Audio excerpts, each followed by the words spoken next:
ek is Eloise Hatting, biosekuriteitspraktisyn vir BKB Suid.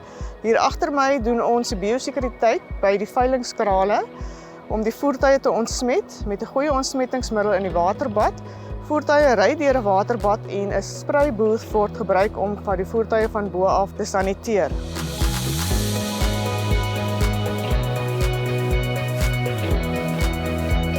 Ons voete, skoene, klere, toerusting kan virusse oordra na die perseel toe en so na die diere toe. Dit is waarom die publiek deur 'n voetpad moet stap en ook gesaniteer moet word voordat hy die veilingsperseel van buite af bereik.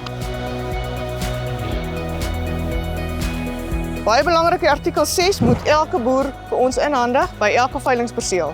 Gesondheidsverklaring is agterop saam met artikel 6 en 'n bywoningsregister bereg.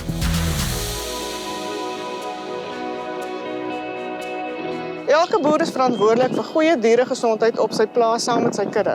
As hy nuwe diere inkoop, plaas hulle vir 30 dae onder kwarantyne. Maak seker daar's geen siektes op jou plaas diere wat ingekom het nie. Kry die naspeurbaarheid van daai diere en kontak jou kuddeveearts om 'n goeie inspeksie op nuwe diere te doen. Dis waar die biosekuriteit begin by die boer.